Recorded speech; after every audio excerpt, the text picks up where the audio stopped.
Hello and welcome back to my channel. And if you're new to my channel, I wholeheartedly welcome you. Fatigue, fatigue, fatigue. Is it an illness? Yes, it is an illness. Fatigue is an illness. I am one that suffers with fatigue. And fatigue is an extreme tiredness, whether it is mental, physical, or from an illness. And mine's come from an illness, which is multiple sclerosis. I am one that will go days in and days out without sleeping, without taking a nap. I have gotten up at 3 o'clock in the morning, and when Home Depot was 24 hours, yeah, I would drive to the Home Depot, get some paint. I came home and painted my office. Did it again, went and painted my bathroom. I don't sleep. Talk about team no sleep. I am the epitome of team no sleep. Look it up in the dictionary. It is me. This is why I know for a fact that my diagnosis was long before it was diagnosed by a physician, because I can go back in my journal from back when I was in high school, many, many, many years ago, and I was up. They called me the night owl. I would be up all night and would get up at 6 o'clock in the morning and go to work like nothing was wrong. But I was tired. I could not sleep. I could not get enough rest. And there's no medication for fatigue. There's no medication for you if you're fatigued. They send you to physical therapy. Good luck, that didn't work for me. Now I'm going through a sleep study, and I tried the sleep study before and they released me early because I never would fall asleep. I'm on a medication now that's supposed to help me with my sleep. It's a hit or miss. It is a hit or miss. And a lot of people say, how do you function without going to sleep? I guess I'm just used to it. Do I want to sleep? Yes. Can I sleep? No. Do I know why? No. It just doesn't happen. There's no medication for it other than the prescription that they give you to knock you out. Or I've even tried the lavender tea. I have the link to the video up above. Check it out. It did give me a couple of hours of sleep. Again, I've done physical therapy. I did the lavender tea, and then recently I received the CBD oil. Check that out up in my description. I'm sorry, up in the video too. I got a link to that video. We talked about CBD oil, which I did finally receive it. I'm going to do the unboxing, and as I promised, I will have you guys to come with me on the journey so that you know what's going on. So I'm excited. I will start taking that as of today, Monday, October the 5th, 2020. But I'm one that don't sleep, and it's not a good thing. For a while, the doctors would say, yeah, if you can manage, if you function well, don't worry about it. Just try and get you some rest. Take this medicine. And I was holistic. I didn't want to take medication. I want to find out why I cannot sleep. So while you guys are laying down, taking your good night's sleep, and you get up in the morning, you're all refreshed and rejuvenated and ready to take on the world, it's the same thing with me day in and day out. I don't sleep. So in the middle of the night, my whole house is knocked out. Me, I'm on my laptop, typing away, or reading a book, or sewing, or crocheting. Anything, because I cannot sleep. I try to even watch TV because I don't really watch TV to see if it puts me to sleep. No, that doesn't work either. It doesn't. Now, I will tell you, when I do finally go to sleep, when my body finally shuts down on me, I crash, and I crash hard. But all it takes, because I sleep very light, all it takes is for somebody to call me, somebody to ring the doorbell, somebody to sneeze in the house, the bird to squawk, or somebody turn the TV on too loud. I'm up and the cycle starts all over again. Now, if you ask me what's the longest I've gone without sleep, I've gone at least 30 to 40 days without sleep. 30 to 40 days, not even a nap. Not even a nap. I've rearranged my house so many times, it's not even funny. I do not sleep. I do not sleep. I don't know if it's because I'm always in pain from sun up to sundown, but I just don't sleep. And I'm always fatigued. Always fatigued. So if you know somebody that suffers with fatigue, yes, it is an illness. It is. There's no cure for it other than trying to get yourself some rest, come up with other measures, get some physical therapy, watch what you eat, don't eat before bed. I've done all of that. You cut your food off at a certain time. I exercise before bed. Don't exercise before bed. Eat before bed to see if it'll help me sleep. None of that works for me. That's me. I'm not a doctor, but this is what happens to me.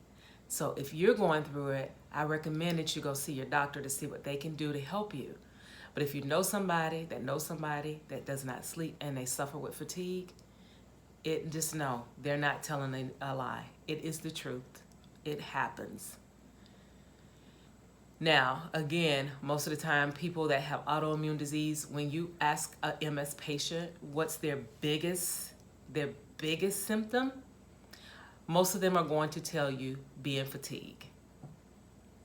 And that's the same thing with a lot of other autoimmune diseases, being fatigued. I know quite a few autoimmune disease fighters, warriors, MS warriors, and in the middle of the night, yeah, those are the ones that I can call. They do say that being fatigued has a lot to do with your eating, and that's not me anymore because years ago I changed that. They also say age has something to do with it.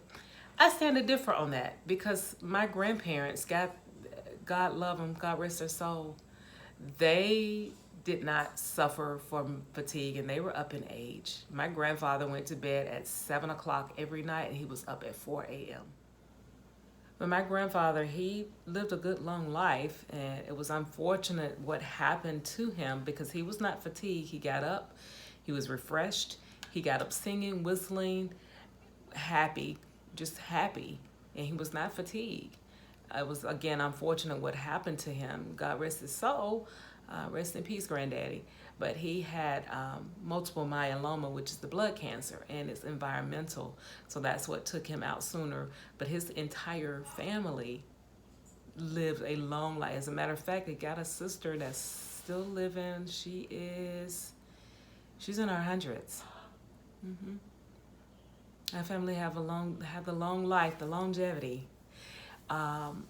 My grandmother's the same way. She took naps and she got her rest too.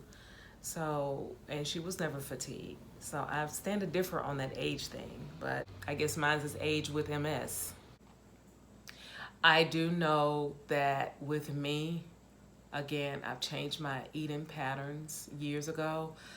I have changed to see if I do this, will it help? If I put the TV on, will it help me to sleep? None of that helps. None of it. So, do I need sleep? Yes, I do. That's why my neurologist, if you don't remember or if you didn't see my video from last week, my virtual appointment with my neurologist, it'll be up in the top there. Go ahead and check that out because he is concerned now that I'm not sleeping. So I am trying the CBD oil as of today. I do the lavender tea, which I said the lavender tea will give me a couple of hours of shut-eye. But I am doing all of those things to try and make sure, because I do know that, and my grandfather used to say it all the time, you have to get your sleep, because if you don't get your sleep, it's going to abuse your body. Your body is going to shut down, and it's going to shut down in a negative way. So I'm saying all this to let you know that on Wednesday, October the 7th at 7 p.m. Eastern Standard Time. Wednesday, October the 7th. See, no sleep. So on Wednesday, October the 7th at 7:30 p.m. Eastern Standard Time, I will be going live. I will have a panel available for people that deal with fatigue, and if you want to join us, please join us. I would love to hear your story about your fatigue, what you're doing. Now, Sometimes exercising works for me, sometimes it doesn't. Because I exercise every day, my body has gotten conditioned to it. So I want to hear what you go through with your fatigue. What do you do to change that? What have your doctors done for you? Have you tried CBD oil to see if that works for you and your fatigue, or does it work for you? So with that being said, I would love to see you on Wednesday, October the 7th at 7:30 p.m. Eastern Standard Time. 30 minutes later than normal, guys. I'm sorry. 7:30 p.m. Eastern Standard Time. Please join me and my panel to discuss fatigue. It is an illness. And if we come together as one, pray about it, get to know what's going on, give each other some ideas to see what happens if it works for you. Everything is trial and error. We're not doctors, but we want to try and help each other. So please join me on Wednesday, October the 7th at 7:30 p.m. Eastern Standard Time. And let's talk about this fatigue situation. Doggone it, I'm ready to get rid of it. I'm tired of not. I'm so tired of being tired. Yes, let's come together and do this on Wednesday. So thank you again. Review this full video. Leave me a genuine comment about this video. Thumbs me up, then share me out, because sharing is caring. Then if you're not a member of my channel, please go down below and subscribe to the channel, but then go right next door and click that notification bell, turning it from red to gray so that you can be notified of all of my videos when they're uploaded. I will see you next time. Love you long time. Bye-bye now.